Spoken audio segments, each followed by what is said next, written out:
Holly. Holly's first.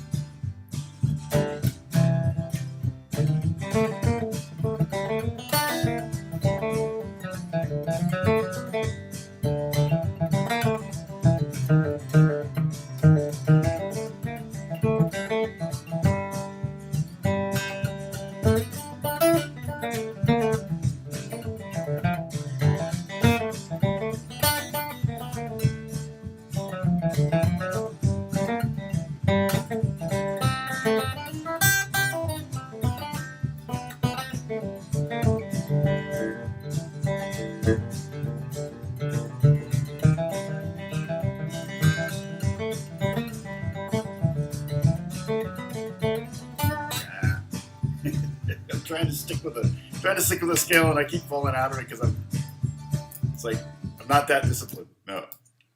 So I wrote something. I got something done yesterday. I didn't call it. In fact, let me upload it. I did not call it Aldo Bentavegna from Rancho Cucamonga. But I did call it Inigo Montoya from Rancho Cucamonga. So I didn't want to do that to Aldo because he's a friend, and it was like, that would be really weird if suddenly he's like, why is there a song written with my name in it? Let me upload this to the Discord. First, I gotta find it. I know I sent it to myself here. Okay, so I need to go to desktop, YouTube, live stream, downloads. There it is. All right. So now I'm going to put this up in the Discord under Tom's bookmarks, as always. All right. I don't need to know what's new. Tom's bookmarks, where are you? There we are. Okay. So this is the new live stream. I mean, the new live stream song.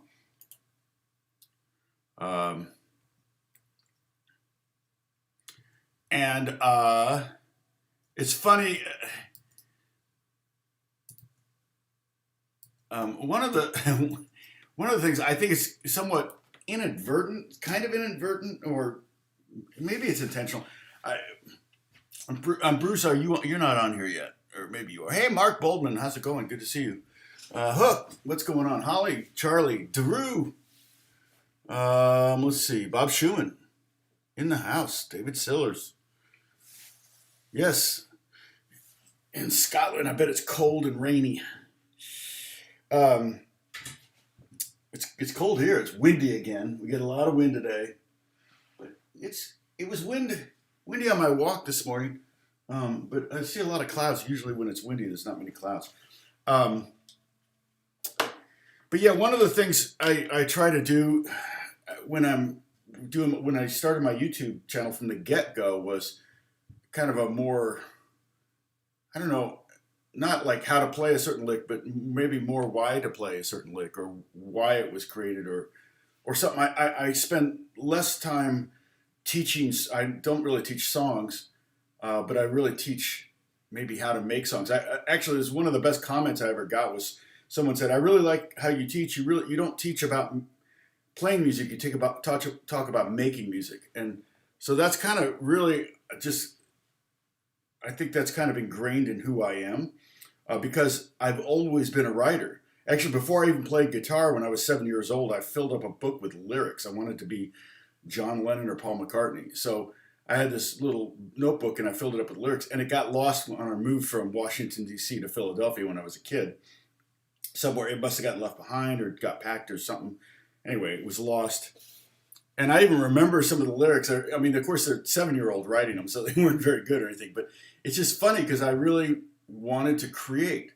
And like I've told you before, kind of the reason I got really into guitar was when I was 13, my parents had just gotten divorced. I'm going to see my dad at his sad bachelor pad. We talked about this, right?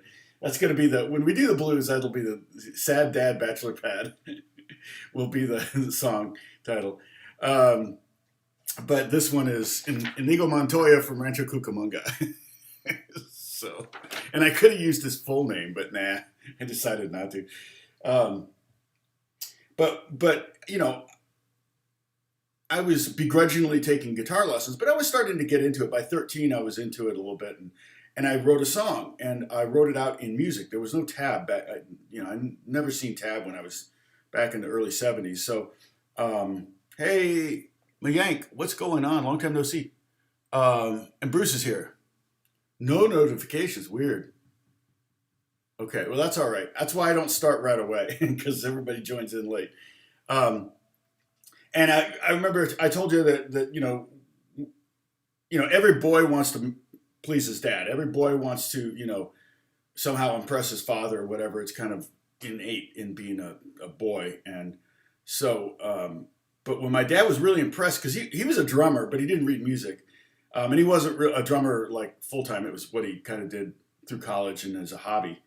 Um, and he was a factory rep for furniture companies, and he was like blown away. He's like, "Wait a minute, you wrote that song?" I said, "Yeah." And he goes, "And you wrote that music?" And I said, "Yeah." And he goes, "You can read that?" I said, "Yeah." And he's like, he goes, "That's amazing." And my dad had never, it's fun as a parent. I know some of you are parents, and it's fun when your kids can do something you can't do. You're like, oh man, that's cool. You can do that. I can't do that. And so it's always fun to see that. And so I'm sure my dad was amazed. But it was the first time he'd ever been amazed by me. And I'm 13 years old. Up until 13, you're not going to do a whole lot anyway. It's probably going to amaze your parents unless you're some kind of protege.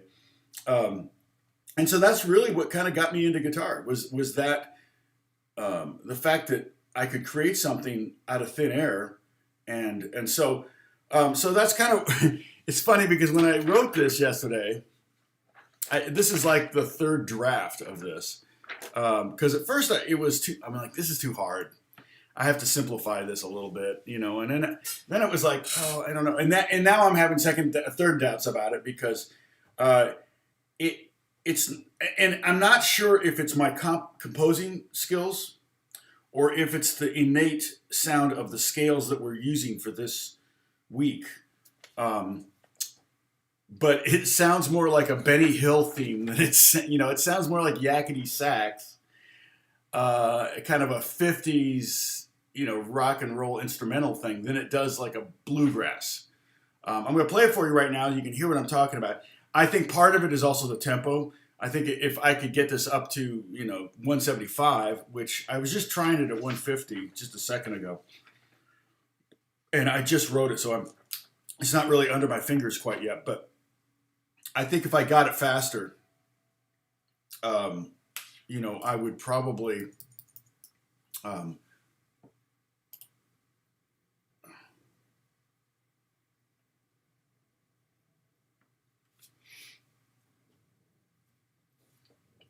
sorry, just somebody's asking me to fly to Austin. So out of the blue. Let's see. What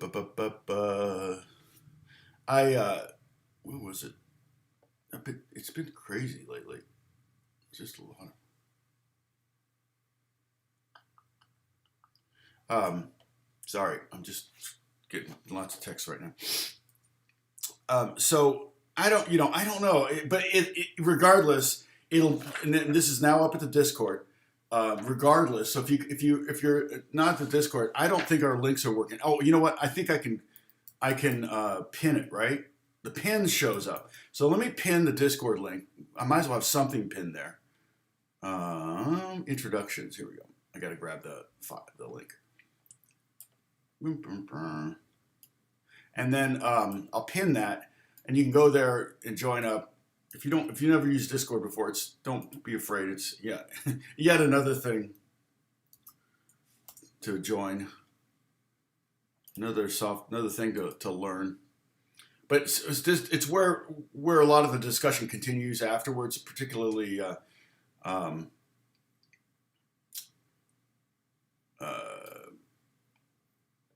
see. I saw somebody's name in here I hadn't seen in a while. Okay, Jim, where's? Oh, Reed, hey, how's it going? Happy holidays, Merry Christmas to you too. I don't know where Pepper's here. Look out, Roger. Good to see you. What was the name I saw? Oh, Seth. How you doing, Seth? People kind of coming and going. I'm talking too much. I got to do more playing. So anyway, compositionally, I'm not 100% sure on this, but I think part of it is the reason it kind of sounds like a Benny Hill theme to me is because of the innateness that it is very bluegrassy. I could have made it more bluegrassy, I think, because keep in mind we learned on Monday the main number one bluegrass lick, right, is basically just that scale played from root to root, and then C and D.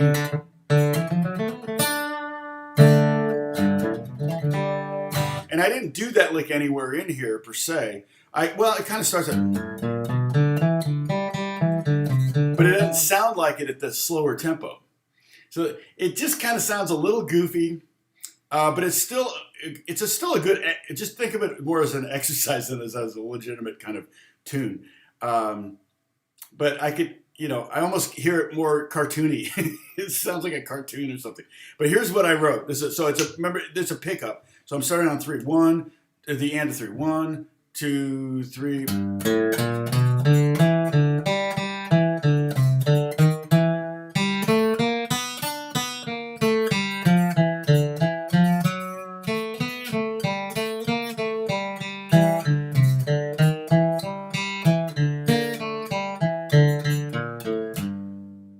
It's fun though. It's kind of like a trucker song.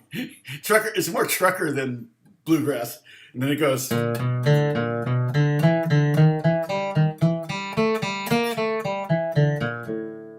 love this though. That's what it is. I like that little lick. And then I take that same lick. So we're doing some position playing.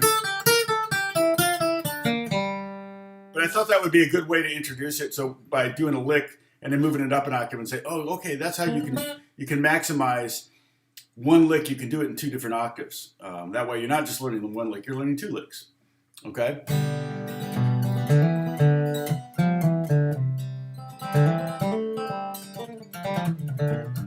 Well, Seth, funny thing is about this series on bluegrass is I was like I'm trying to think of what should I talk about? What should I teach on?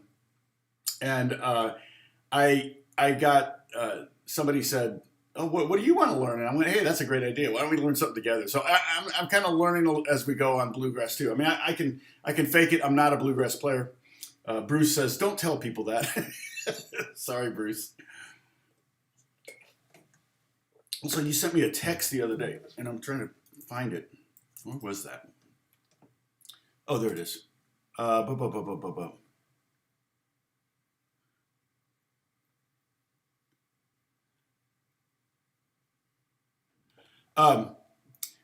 Bruce was saying, and you could probably just have said it right here too, but you were talking about the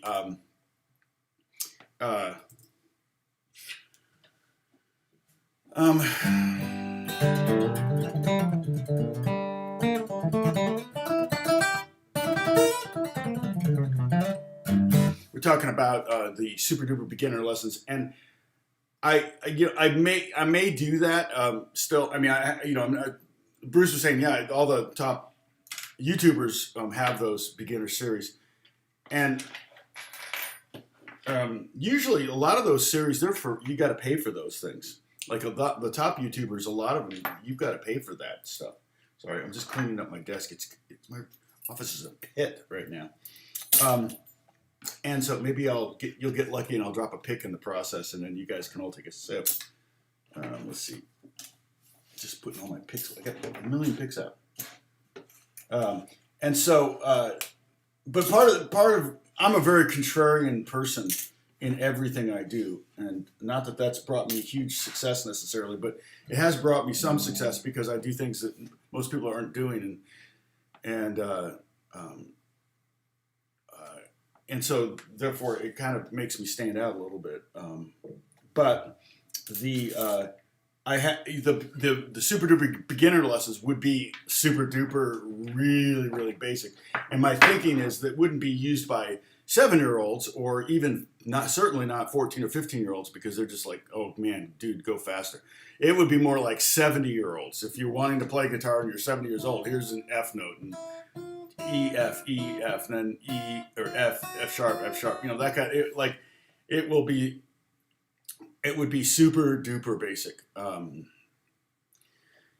If I did it, and the thing is, it's going to create the, to create the, what was the word I used? The style guide, how to do it, and then to do like the first 10 videos would take quite a bit of work, and I could throw them up there and get like 100 views, and it'd be like, ugh, it was a complete waste of time. So it's really, really hard.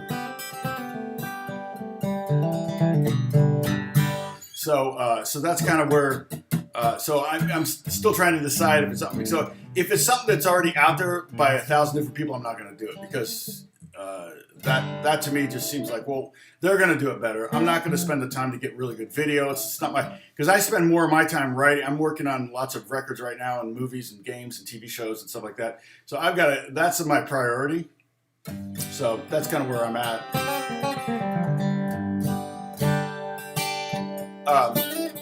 So this week, so I'll show you a little going back in time for those who are new here. So last week, this week we're doing what I call major blues scales. So it's a major pentatonic scale with a flat third added. A major pentatonic is a root, second, third, fifth, and sixth, and then root.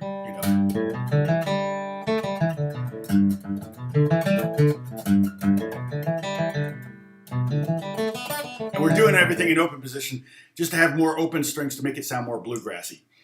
Bluegrassy is a word. Okay, but this week last week was the major pentatonics. This week we added the blues note, which was the flat three. So we have root, second, flat three, three, fifth, and sixth. Which again is kind of is the scale used for that most stereotypical bluegrass lick of all time.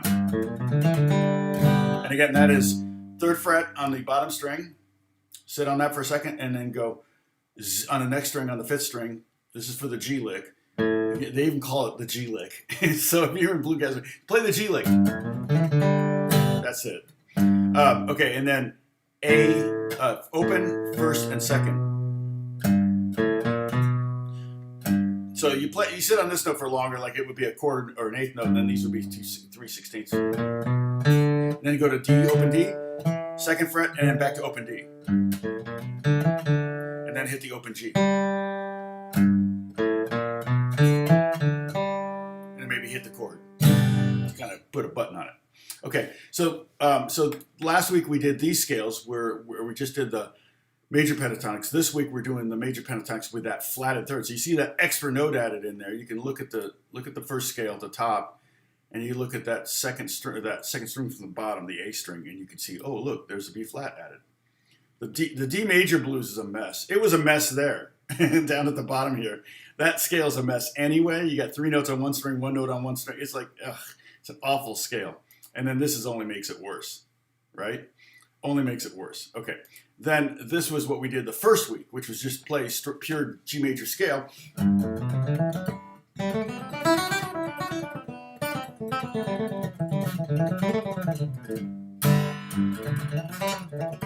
Still hard to play open. I can play things on when I have to fret every note, but it's playing open strings is harder. With it's fun. It's ironic, isn't it?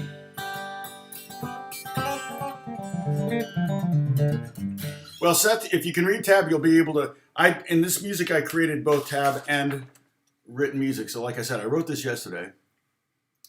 And trust me, it looks hard. It's actually it's it's easier than what I originally wrote. What I originally wrote was like, I don't think this is going to be playable. So then I was like, okay, let me simplify. And so you'll notice that the phrases end with whole notes for the most part. If you look at the last measure of the second stave, which is the second here, and then the last measure of the third stave, and even the last measure of the fourth stave, they're all just whole notes for the most part, with a pickup at the bottom there. Okay, so let me play this in with the jam track. Okay, at 100, the jam track that I'm using is the one that I created, the 100 beats per minute blues track. If I can find it, oh, it's here. It's here. I was on the Discord page, so I didn't have. Okay, so and I'm going to play this. And the cool thing again, I've said this 1,000 times now, but I can play this because it's 100 beats per minute. You can change the tempo by going to the little settings icon here and click on playback speed, and you've got well, besides normal, you have 7 options. You have 0.25, 0.5, 0.75, 1.25, 1.5, 1.75, and 2.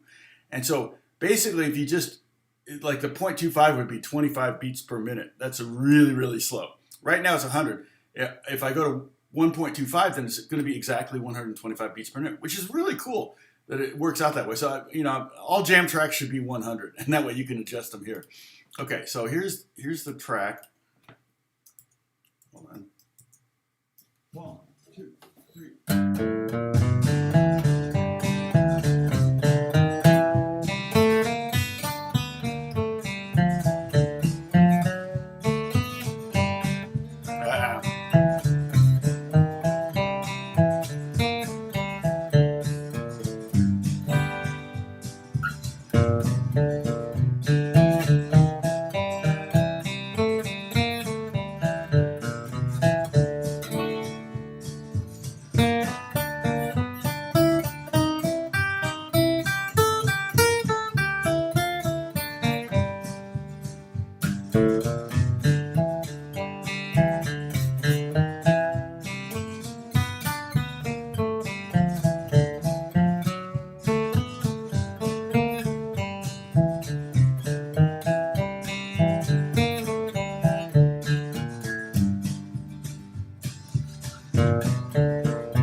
Totally got turned around.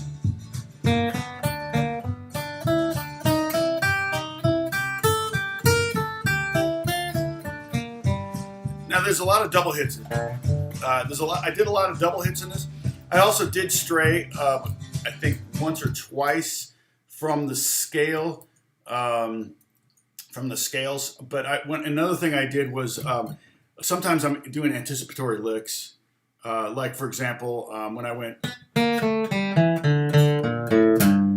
the end of the first phrase, that's the blues. That's part of the major blues, and then and the B flat is not part of the. I'm playing over D chord, but the B flat is not part of the D blues or the D major blues. Basically what I did was I kept playing a lick in G blues or G major blues, but it works really good over the D chord. So, but that's where it really sounds really cowboy or trucker or something. Johnny Cashy and less bluegrassy. So I'm not sure. Hey, Paul, what's going on?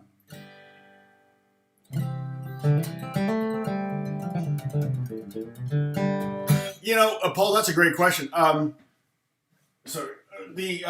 Paul's asking what he says. What's with all the different notations for guitar? Chord diagrams, the scale diagrams, the tab, the clef music. Which should I learn?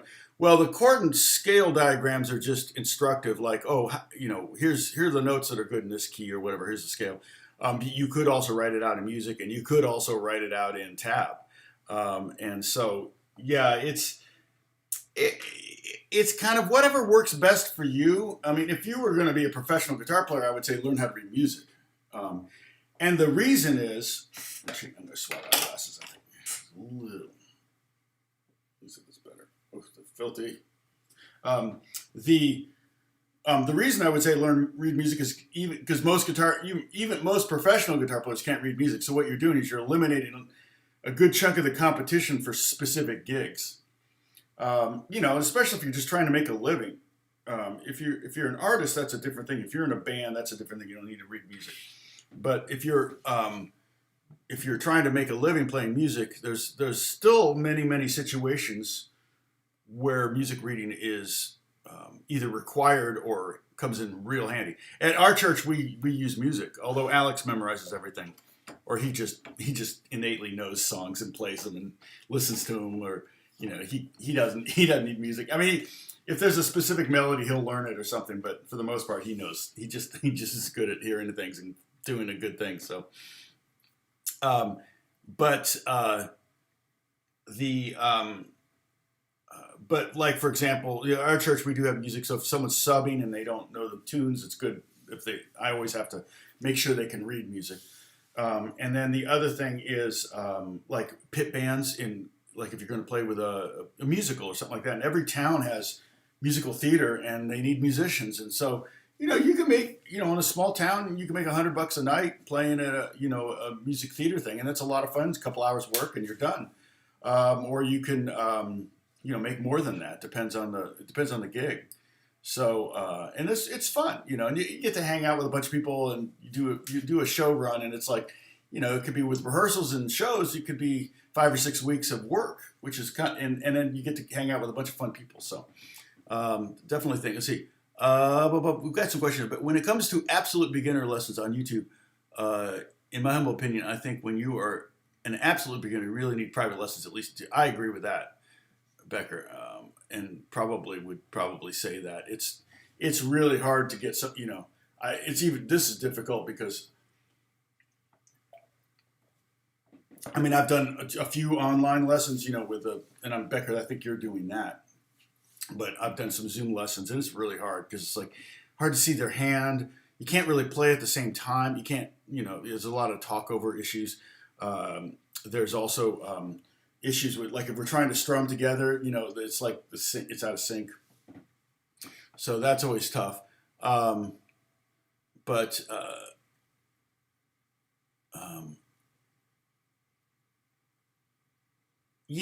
and like I said, the sheet music thing, Seth, don't worry about it. There's a tab on there too, so you're more than welcome. Dunkman 10, hello. Let's see what else. And then but tab is good for learning like guitar solos, like how Jimi Hendrix plays, assuming the guy tabbed it right. Like if you got someone who's like a Jimi Hendrix expert and he tabs out a Jimi Hendrix solo, he may be basing it on, he can sonically, he can tell what string he's on. Also, he may be looking at videos, things like that.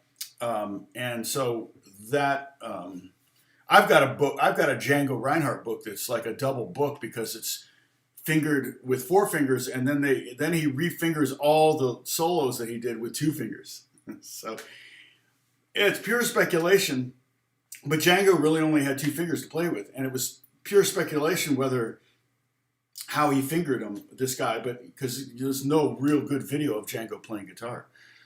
So this guy just is kind of speculating, but I think it's pretty darn close. And to be honest, a lot of Django's licks are easier to play with 2 fingers than they are to play with 4 fingers, because that's how he played them. And sometimes your fingers just get in the way with each other when you're trying to do Django licks. So, you updated the Discord. Oh, great. Thank you, Bruce. And as far as a very, very beginner, being private instruction, but a lot of people can't do that, particularly in this time. So I'm still trying to decide. I did a video the other day, kind of trying to create the style guide for the beginner series, and I'm not there yet. I may need to get a new camera. I feel like I need to get a better quality camera. I mean, it's 1080p, I think, but I think I need to get a 4K or something. So we'll see what happens. Like I said, it's still it's all in the air, that part of it goes. And I have other videos I want to do, so I don't know that any of them are going to go as viral as 7 Tips for Older Beginners, but that's the hope. You're always trying to chase that. Once you get one of those, you're like, now how do I do that again? So let's see. Yeah, exactly. Becker, it's very personal as far as what you want to. Every person wants to learn different things, which makes it tough. But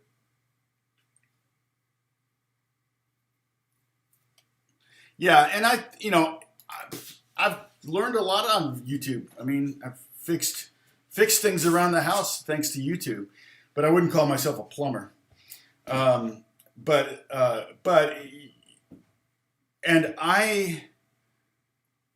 I did take private lessons from the age of 9 till the age of about 17, and then I started teaching at the store that I'd taken lessons at. And then I took lessons in college too, private classical guitar lessons.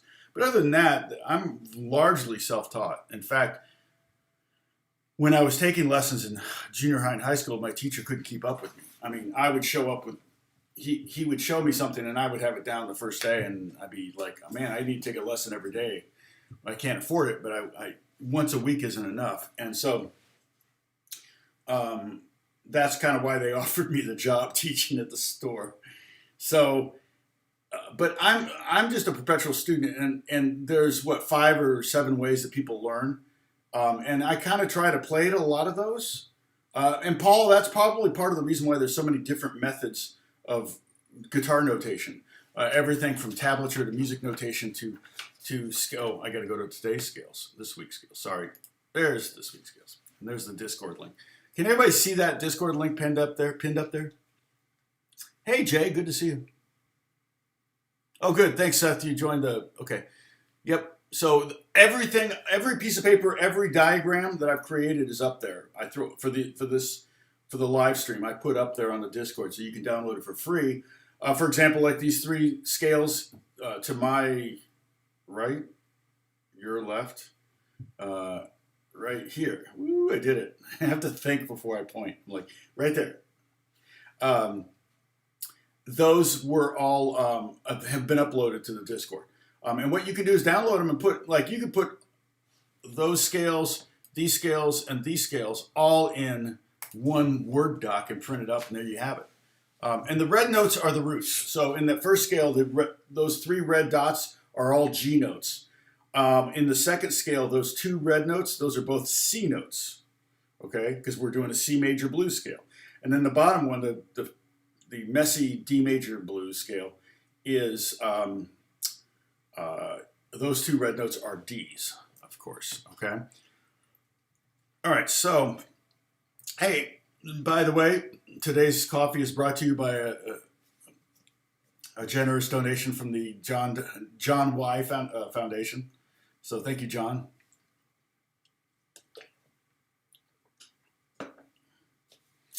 See, once a player is well established in guitar music theory and is an intermediate, can he learn songs in advance? Yeah, of course. But again, it's a personality type. I mean, I'm a trial and error kind of person. I've taught myself pretty much everything I know now, especially software.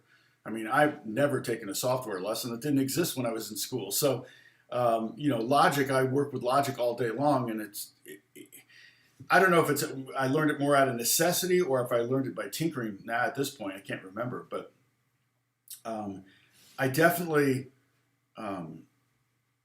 like to jump in and start messing with things and learn it. And one of the best ways for me to learn, like, for example, what I would do, which is different than most people, but what I would do is I would create something like this if I wanted to work on these scales. I've got books and books and books and books of songs that I wrote that are not very particularly musical, but they're very instructive for my hands, and they're just for me.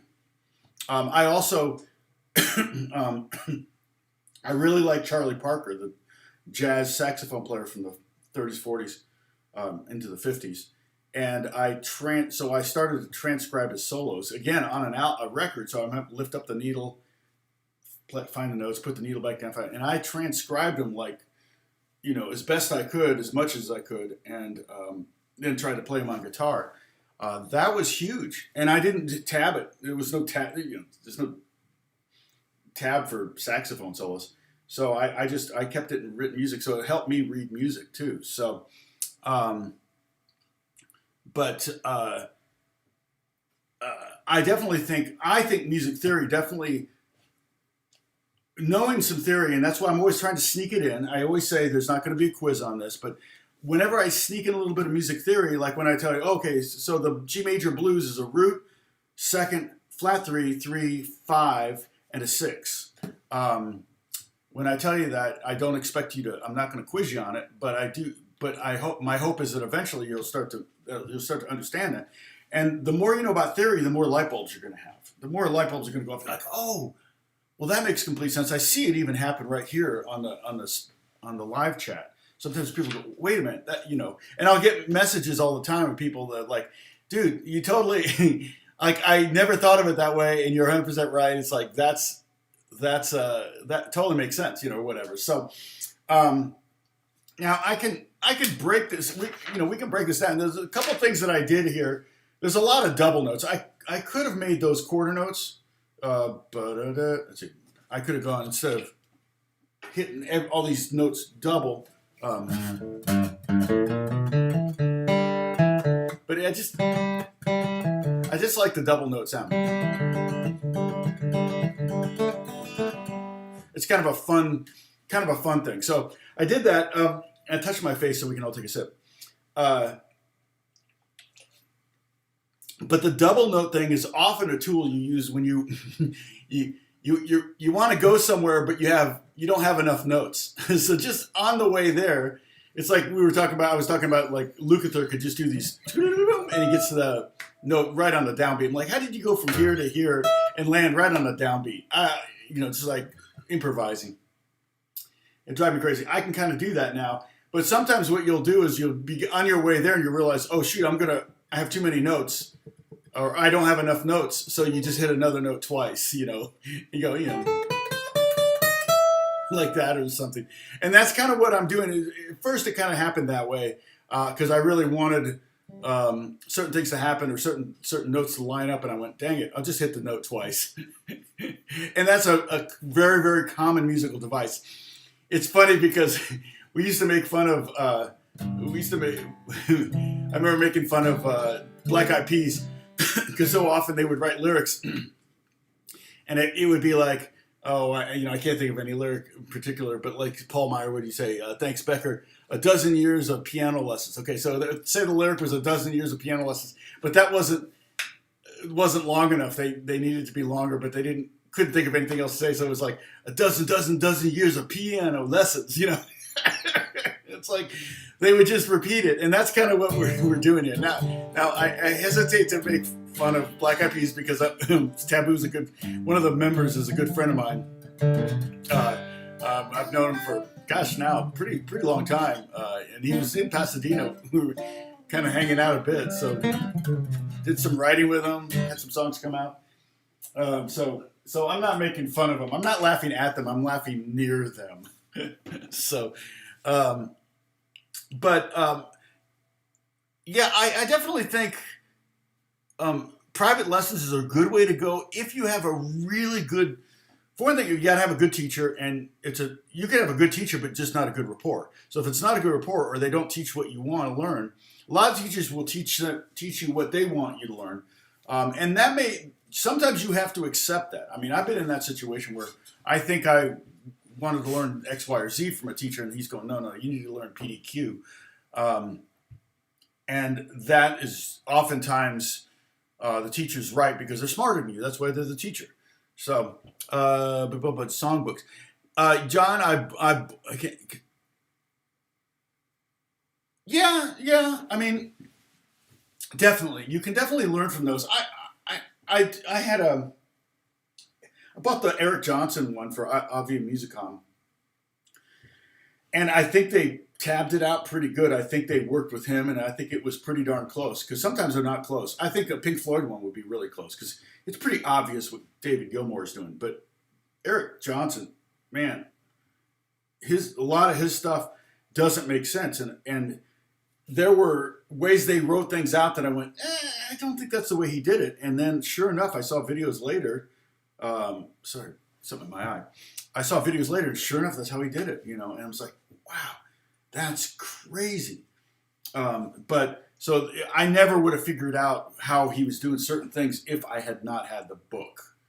And I did definitely use the tab in that situation, but it has both. So that would be, so I'm not opposed to songbooks. I have a bunch of them. But I also think you probably will learn more if you try to figure it out yourself. And you may figure it out wrong. You may play it at the 7th fret, and he really played it at the 12th fret.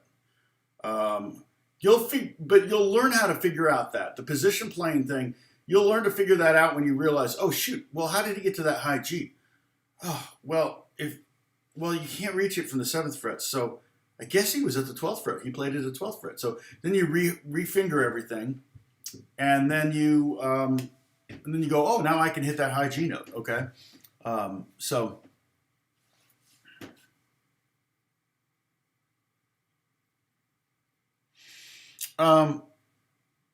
See, Becker's saying, being professional, I read score.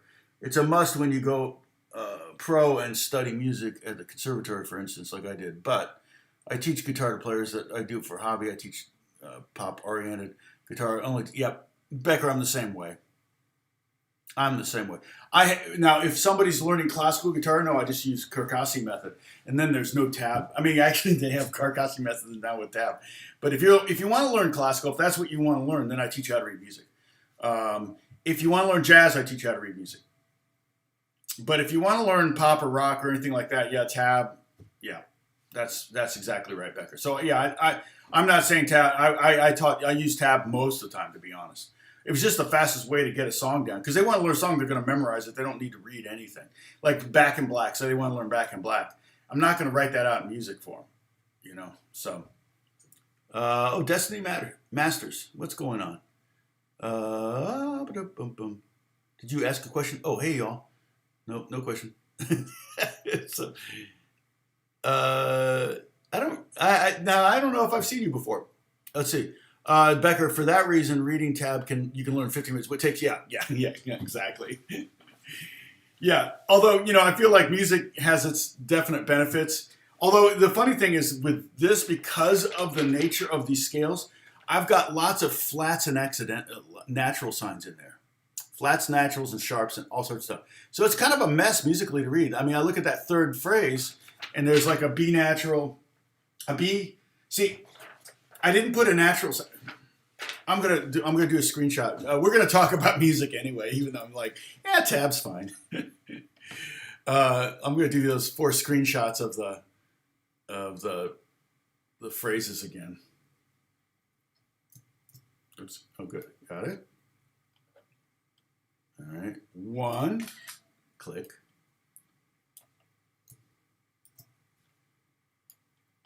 2. How many licks does it take to get into the Tootsie Roll center of a Tootsie Pop? 1, 2, 3. But I'm going to do 4. And 1 more. Uno más. So I called this song Inigo Montoya from Rancho Cucamonga. It has nothing to do with anything. So it's just being goofy. All right, now I need to go to desktop. And then I'm just going to drag this. Sorry. It's all big. There we go. And here we go. I know you like it when it covers my face. So this is the first phrase. Let me play this for you, although now it's covering up my hands. Let me try to play it so you can see it. Let's see. Got my footrest here and my toe. I'm standing on my toes here, so I'm trying to get this here. I could probably tilt this down a little bit better. Yeah, there we go.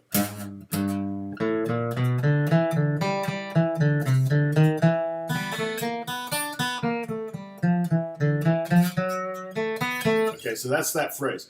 And like I said, when you're practicing a piece of music like that whole phrase might be too hard right now. So what you do is you break it up. You play the first phrase, which the first phrase might be the first note here to the C note on the C, where the C chord is. That first note of the C chord. So 1, 2, 3. So that's the first phrase. You work on that. You do it really, really slow. You get it down. And really, I would start with an upstroke because that's the upbeat. Okay, and then you should end on a downstroke with that downbeat. Once you got that down, then you do the next phrase. Maybe that would be the next phrase. The C note there to the B note there. Again, I didn't stick pure. I was trying to come up with some decent melodies. It was difficult sticking pure to the sticking pure to the scales that we were learning. So I do stray a little bit up. For example, if you look in that second bar of the C chord, okay, the second bar, the last note is a B flat. Well, that's not part of that C major scale. Oops, my gardeners here. I'm going to shut these.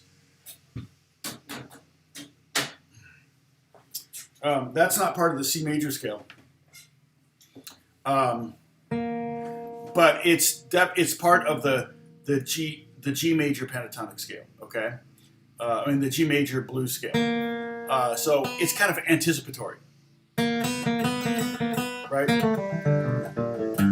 So it's kind of a leading tone. So you know how much I like leading tones. That B flat leads really strong into the B natural. Sorry. Okay, so we got.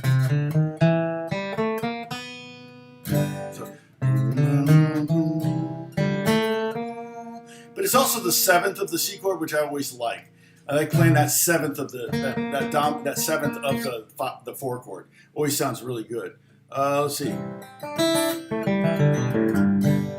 Yeah. Thanks, Destiny. Yeah, that's the idea. Don't worry when I say something you don't understand, because I'm probably going to say it 10 more times. And what I like to do is, because we all learn differently, so a lot of times what I do is I'll approach the same thing from maybe 4 different directions, so that one of those will be, I'll teach it 4 different ways so that you'll get it. It's like, oh wait, that's the way I understand it. Because I'm talking to, how many people am I talking to right now? 35, 40? 35. Look at that. How good am I? Oh, it's going up 39. We're starting to peak. It's such a slow burn today. What time is it? 9:40? Yeah, so it's weird. Okay, so just some thoughts about what I did. So again, I start with that kind of classic. I start with kind of pseudo that classic bluegrass lick or the G lick, but the way I do it, it doesn't sound like it because it's like 1, 2, 3.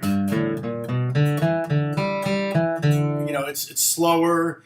It has a double hit. There's one of those double G's. I could have just held that, made that instead of 2 eighth notes. I could have made it 1 quarter note. It would sound like this, right? But I like the double hit. Double hit's very bluegrassy. That's a very common thing in bluegrass.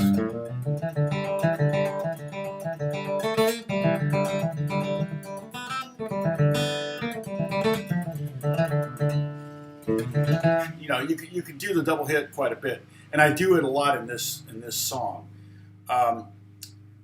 So it starts out with that, and then the C is definitely the C lick. I'm doing the same thing, right? I'm doing the G lick in C. Okay, here it is in C. But I started out. It's the same starting. So I'm 3rd fret. Open, 4th string, 1st fret, and 2nd fret. And there's that root, the 2nd, the flat 3, where the flat 3 is what makes it sound bluesy. And then that's the resolution. It kind of resolves into the happy. See, as opposed to the minor blues, would be the minor blues. This is the major blues. So I kind of made up the scale name. Don't go to your guitar teacher or your music school and go, so it's not the G major blues scale, because they'll probably go, what's the G major blues scale? I was just trying to come up with a name for it. It's a G major pentatonic with a flat 3rd added. So it's kind of my own nomenclature. So yeah, I have that. So I don't know if that Discord is pinned. I can move the Discord thing over here. So I can move this down, and you guys can see my hands better. I know if you're on your phone, that's probably going to be small. See you later, Becker. Go get dinner. I would never want to keep you from dinner. Rich Johnson, what? You have a lot of catching up to do on this series. That's all right. It's no big deal. You don't have to catch up. You just watch, enjoy. So the way I could have done the same thing. done something like that.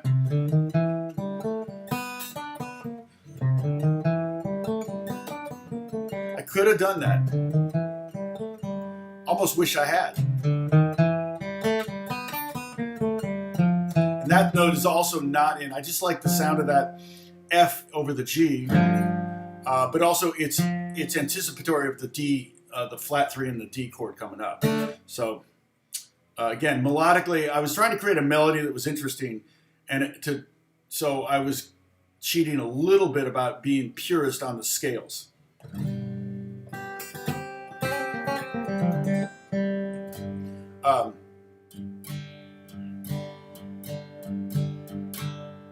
Yikes.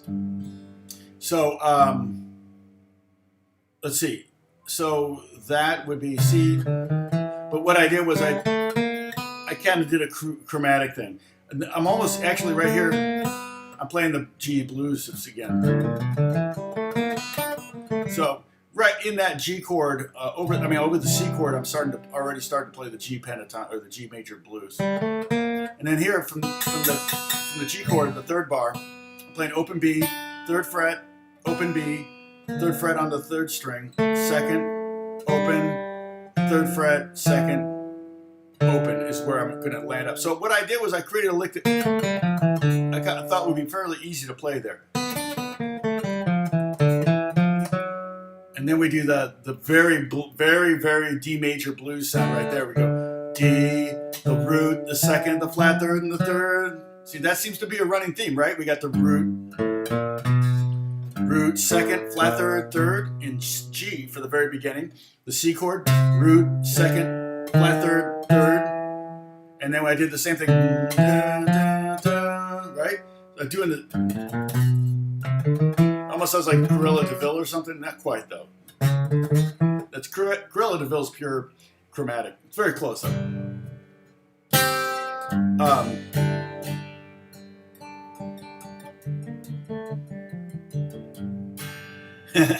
That's hilarious.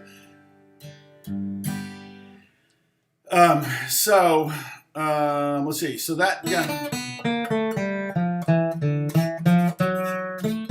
And yeah, I'm kind of, that D lick there at the end. It's kind of the G lick in D, the classic bluegrass lick I kind of do. Okay.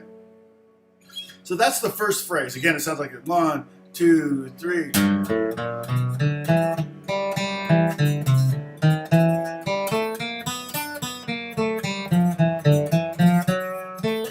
And you'll notice how many accidentals there are. And accidentals are those flats and that weird little sign. Like if you look at the 2nd measure, the C chord, Gardner's. If you look at the second, the 2nd measure, you see that it's C, then D, and then that's an E flat, and then I have to put an E natural right after it. Now look at here's what's interesting. Just so you know, this is a music notation thing. When you get to the oh, I should text Lee. I think she said she's off today.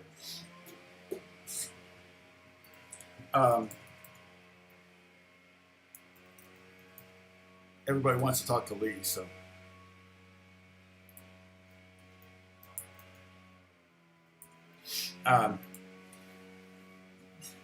When you look, so look at that. So the last note of the C bar is a B flat, and the first note of the G is a B natural. Why did I not want write a natural sign there? You don't have to. An accidental, which is what those are called. It doesn't matter if it's a flat, a natural, or a sharp sign. If it's changing what's not in the key. An example, that E flat there, the 3rd note of the C chord measure. That is an E flat. That's not in the key, so that's an accidental. You're changing a note. The song is in the key of G, but we've got notes that are outside the key. So just so an explanation. But those accidentals, they only last to the end of the bar line, and then they expire. Doesn't matter how far into the bar they are. If they're like in the case of that C, that E flat, the B flat note, which is let's see if I can point to it.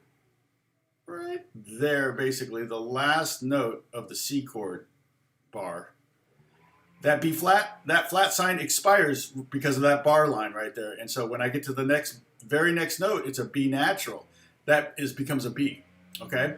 And then there's a D, and then there's another B, and then there's another B flat, and an A, and a G, and an F natural, because in the key there's an F sharp over here. So I had to write a natural sign for the F. So that's what that is. Don't worry about the music notation, but I'm just giving you a little bit of like theory thing that like I don't understand. And then the 7th time I explain it somewhere down the road, you'll be, I understand.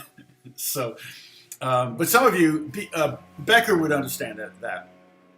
But yeah, oh, Becker's got an extra 5 minutes. Then I'm impressed that you're hanging out. Nothing comes between me and food.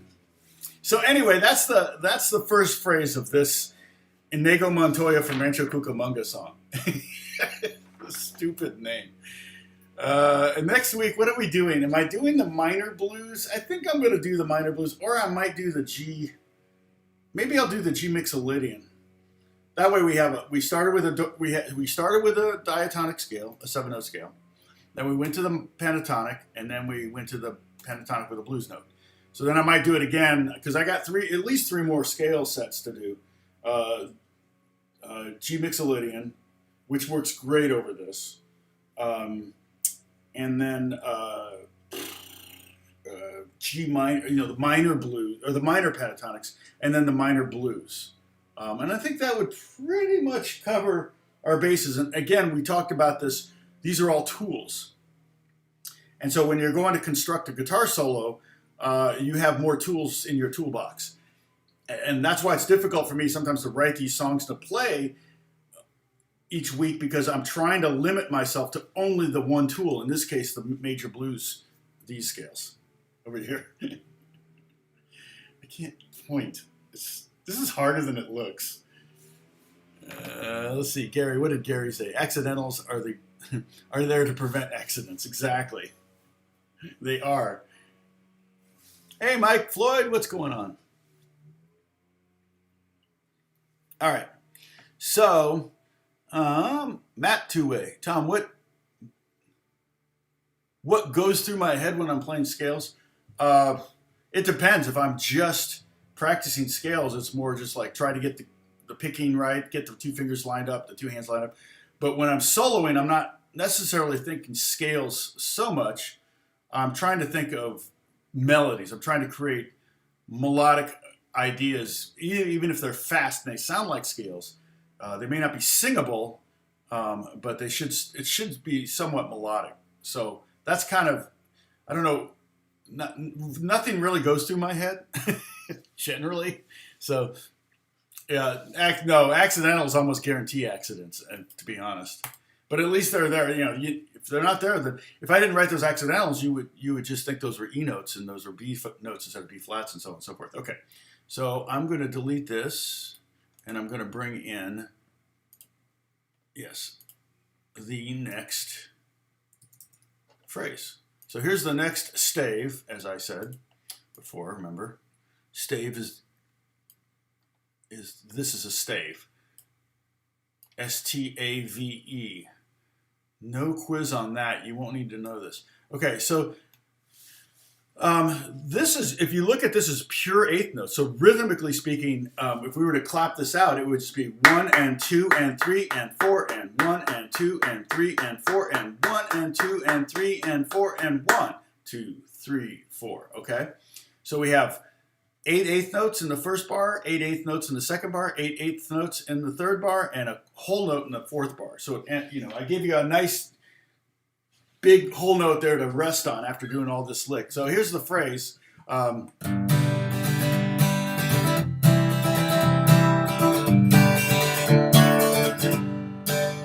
all of this can be pretty much played with the first three fingers. So this is, let's see.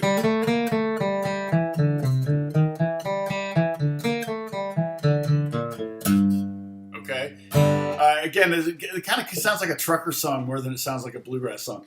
It's It's like I said, it's more like a cartoon theme or Benny Hill something, or one of Benny Hill's themes. I'm gonna put this down even more here. But what I'm thinking about here, this is definitely a G blues scale or G major blues scale. Hey, Whitson.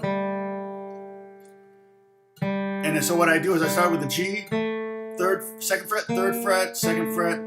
So I'm going to the flat 3, but I'm not going to the major 3. Okay, I'm going G, I'm going root, second, flat 3, second, root, and hitting that twice. And then I'm going E, which is the 6 to 5.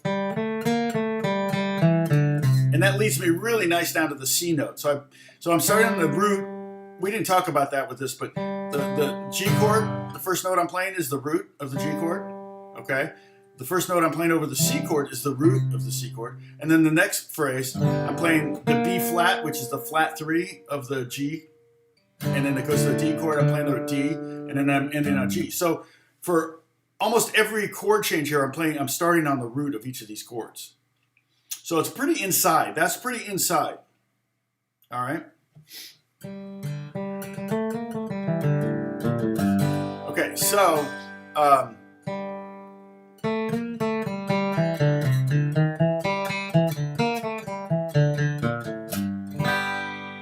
and I've just put a G chord on there just for fun, but you don't have to strum that. You can just sit on that. Again, so then now I'm on C. Now I'm on a C note, and I'm just going to do the G lick in C, right? But I'm just going to go. So it's like. So if you'll notice, the third beat and fourth beat of the first bar there, which is technically bar 5. See that, the G, this thing? Okay, you notice that? G, G, E, D, is the same as the second beat, third and fourth beat of the C chord. So I went exact same notes.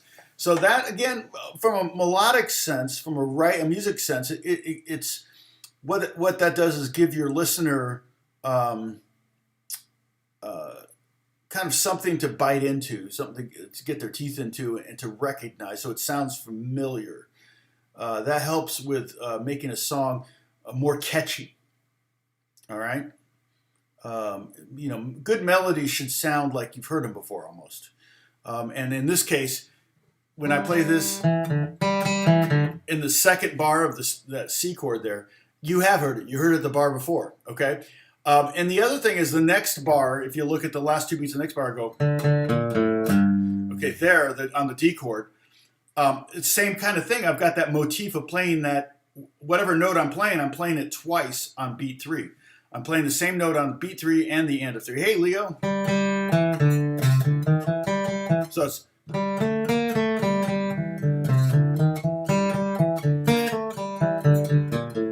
So we got all that da-dum, da-dum, da-dum, da-dum kind of thing going on. Da-dum. Got a lot of double hits going on, which gives it kind of a fun feel, I feel like.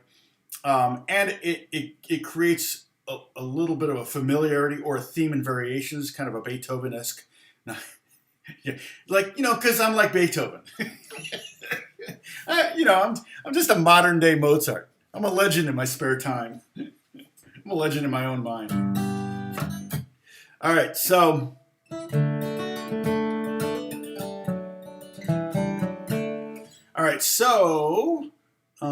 yeah, good. Yeah, and I'm not saying this is necessarily a good melody.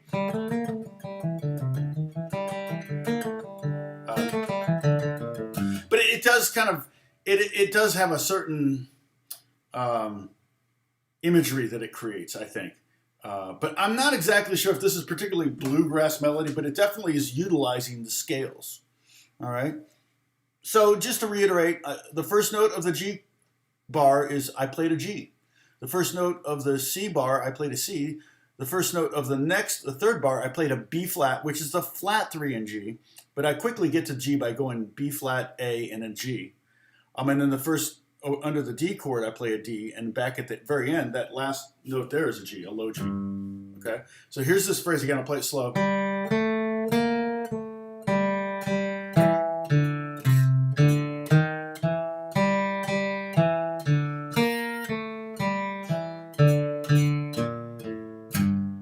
Now, one of the things I like to talk about is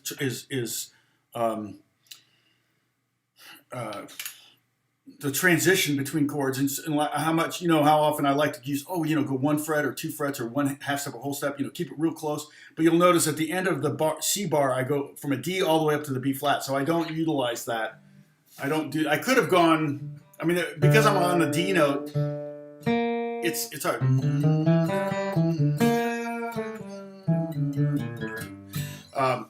I like that melody, so I went ahead and did it and didn't worry about the transition. But the going from the G, I'm going D to C. This is way too inside baseball for you guys, I think. But anyway, okay, so that's the second phrase of Inigo Montoya from Rancho Cucamonga. So stupid. All right, let's pull up the third phrase. Kind of analyze that a little bit, because you can work on you can download it from the Discord, is the Discord link still up there? I don't know if you guys, the Discord link's there. You can copy it, you can write it down and put it up there. But and I know you want me to leave this on my face, but I'm not going to do that. Okay, so here's the third stave. Okay, so these are called staves. This is the first stave. This is the second stave. See how they're joined together by a line here? That's a stave. So all of this is one stave here. So this is the third stave of the song, or you could think of it maybe as the third phrase. Now we start a new. What I try to do here is kind of the B section. But I really kind of I did this. If I'm doing A B A, this would be A B B, because I do this phrase and then I do it again up an octave for the last 4 bars. And this definitely utilizes the flat 3, major 3 motif. Okay, this is, and I do think this is very bluegrassy, right? That's, to me, sounds very. Now it's starting to sound bluegrassy, but it still kind of has that cartoony Benny Hill sound. Now you can't really get away from that with this particular scale. But this is a good little, this is what I would call a lick. Like this by itself, you could, and I do it in the next phrase, right? So a lick you can get down and get faster and faster and faster. You can insert it anytime you need it. So it's just hard, because I know a lot of guitar players just want to learn a lot of licks. And the problem with that is you got to remember them all. So, and if you think you know a lot of licks, man, I learned 100 different licks for bluegrass, and you're like, you play you join a bluegrass band, you got 20 songs in the set, and in the first 2 songs you've used all 100 of your bluegrass licks. You've already used them all up. Now, and that's not the way to play. The way to play is to kind of really come up with something, a melodic idea, and develop it, and to kind of go somewhere with it and take it somewhere. So.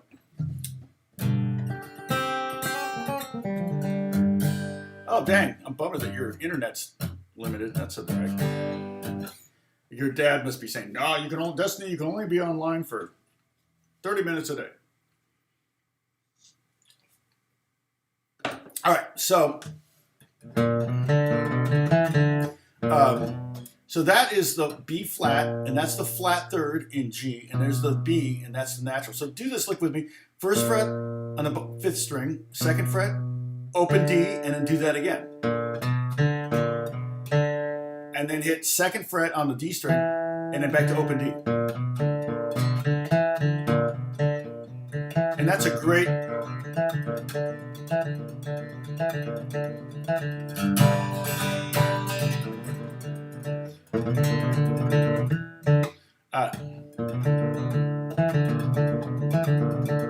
but you don't do it that fast. Just... All right. And I'm just purely setting up that same lick in C by finishing off with a D note there. I've got that E flat right there, and I do the exact same lick, same fingering, just up one string, and that works over the C chord. So first fret, second fret, open G, first fret, second fret, open G, second fret, which is the A, and then back to G. So it's G over the G chord. You've got over the C. Okay. One thing you want to try to do is try to do the pure alternating picking. So you're down, up, down, up, down, up, down, up, down, up, down, up, down, up, down, up, down, up. It's hard because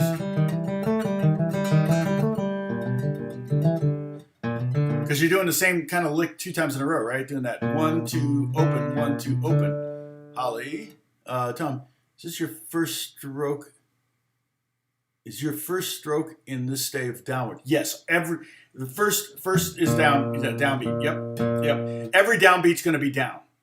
You're going to try to. There may be times where you go, no, it really makes more sense to go up there. But if you go up, you're stuck going down on the upbeat, and so you really want to go down, up, down, up, down, up, down, up, up, or down, up, down. I love that phrase. I was messing around with that. I thought, that's a little on the hard side, but I really like the way it arrives at the D note. And again, it's almost like I'm taking the G chord and I'm like, got the G chord and I'm like, how can I get to the D chord? Really, the whole thing about I'm playing over the G chord, but I'm going, what's a cool way to get to the D chord? And that's kind of what you're doing. You're setting up that next thing. You're progressing the music forward. It's kind of like it's like when you've got, you know what you're going to say in the next sentence, but you got to set it up with this sentence. That's basically what you're doing musically. And I just love the sound of that. It's got the flat 3 in the second, the open G, second fret, open the fifth, and then the flat 3, and now we go up. So before we went now we're going da, and then instead of going da, da, da, to D, I went to the E. So now we got to lay down our finger. So do this with me. This is the last 4 beats of that third bar. Okay, the last 4 notes. Sorry, of the fourth bar. So I go on first fret here on the 5th string, second fret, lay down the finger and hit that second fret of the 4th string, and then hit open 4th string. Oh well, it's actually the last 3 notes. Sorry, of that phrase, but. If you want to start with the last 4 notes, you hit the open D string and then hit the 1, 2, 2, open. It's kind of cool. It almost feels fun when you do it. It's just unusual to lay your finger down and kind of play 2 strings, but that's one of the things that's difficult to do on the guitar. On piano, the piano players write all the time. I get lines, you get lines written by piano players like fourths, and you're like, yeah, fourths are really hard to play on guitar,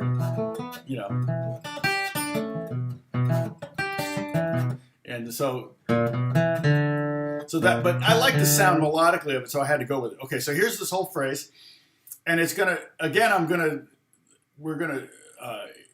know if I would call it theme and variations, but I'm gonna play this the first 2 bars are gonna be repeated in the next phrase up an octave. So it's gonna sound familiar in the next phrase, but.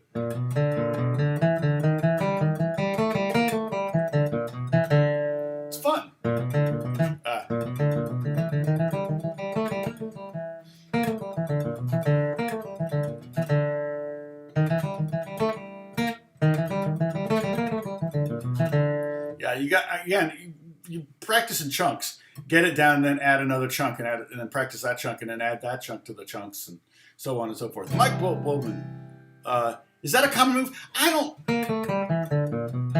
The playing across 2 strings on the same fret. Yeah, sadly, that is a common move. But a lot of times you're like when I taught my favorite back in the day. I have a video called "My Favorite Rick Bennick Lick," which he was a guitar player that really was a huge influence on me back in Indiana. He was a rock star in Indiana, and he passed away sadly a couple of years ago. And I did a video on my favorite Rick Bennick lick, and it was just basically a blues lick, but he did like a stutter in it, and it was like, oh, that's really cool. And so I stole it from him, and I've used it ever since. And it's funny because I went through like their entire catalog of music trying to find an example of it that I could use in the video of him playing it, and I couldn't find it anywhere. And then I found him playing live, like some live videos of him playing, and he was doing it in that. But I couldn't find it. I listened to like all 4 of their records trying to find, like, where's the guitar solo? Okay, did he do it? No, he didn't do it. But it was, for me, it was such an iconic Rick Bennett lick. And that one, it has this thing where you lay down your finger and you're plucking on 2 adjacent strings. And you could do it with 1 finger, or you could do it with 2 fingers like this, so you don't have that. But yeah, sadly, it's not uncommon to have to play a 4th on the guitar, because a 4th is a very common interval. I mean, right? It's a very, very common interval, and so we're stuck playing it every now and then. Does that help? Does that make sense?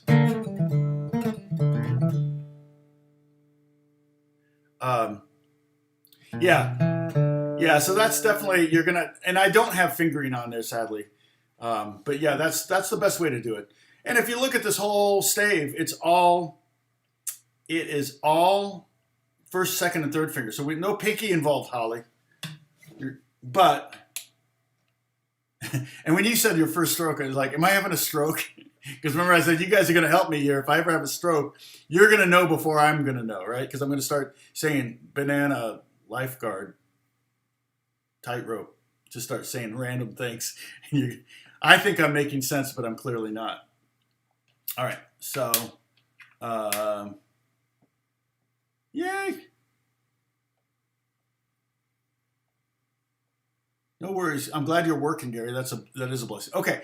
So, and again, I'm not spending a whole lot of time on each of these staves phrases. I'm just kind of hitting the highlights on them a little bit. Okay. So now the next one is going to be out of the position. So we're not actually going to be in this position. So you're really going to have to depend on the tablature for this one. But I really just wanted to go up melodically.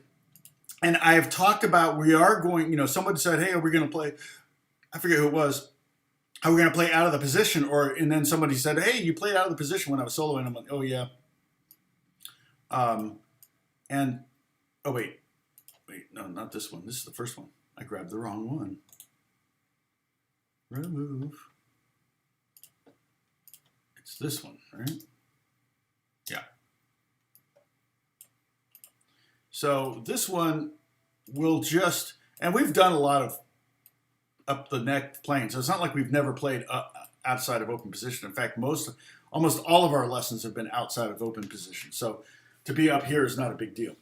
But here's this phrase. It's just, and I kind of chopped off that G chord, but not, you can see it. You can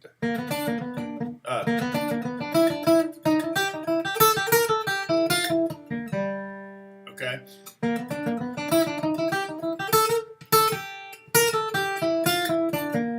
And even, Holly, even the beginning, I keep picking on Holly, but even the beginning of the first 2 bars only uses these 3 fingers, okay? But we do have to bar, I think, that first one.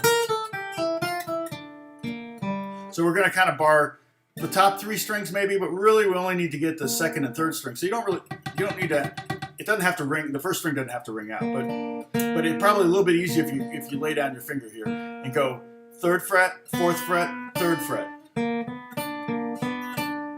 So you can do that twice. 3, 4, 3, 4, 3, 4, 3, 3, 4, 3, 5, 3. It's the same as this, but just up an octave. Oh, don't worry about it, Sam. Go to the Discord and download the new song for this week that I wrote yesterday. It's actually the 3rd version. It took me a while to write this stupid thing because it was like I had to come up with. I felt the first version. I think it was the first version was like melodically I wasn't digging it. Then the second version I thought too hard, so I had to simplify it and came up with this one. Probably I can't remember what it was because I don't have it. Well, it's on the floor, but I probably had phrases here that were too hard or something. So I just said, let's play a whole note. Keep it simple. So I just deleted the phrases. Okay, so, but that's such a great little lick, and it's right there. So if you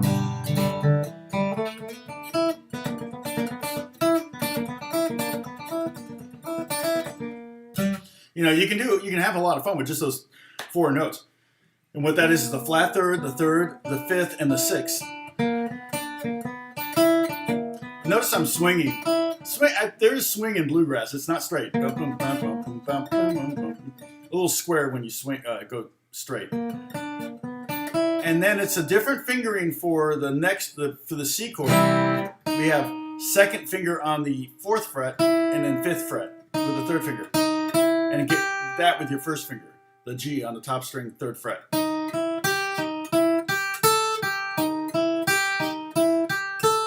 Down, up, down, down, up, down.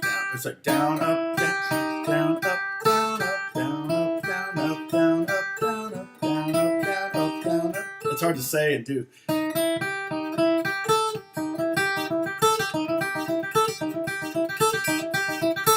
But it's very fun, very chicken picking-y.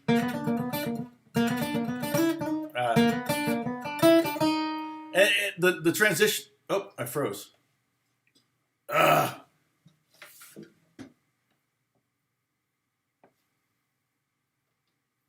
Dang it.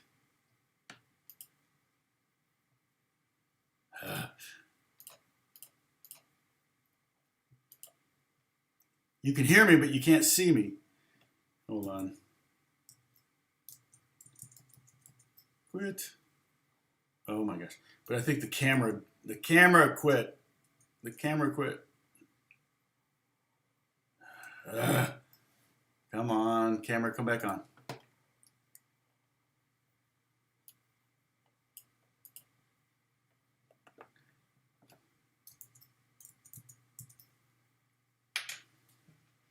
Yeah, it crashed.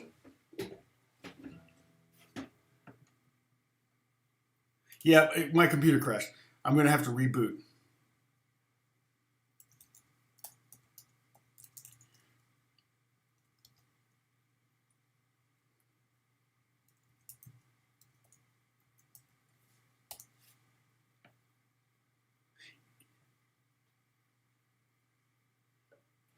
Oh, hey, Sam, good to hear that. All right, so I'm going to have to wait. Maybe if I quit OBS, so that will definitely stop. Let me see what happens here. Hold on. Let me try this.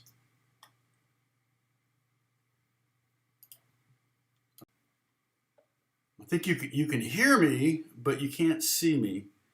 Let me see if I can delete this and then try add a video capture device and see if it because the video capture died.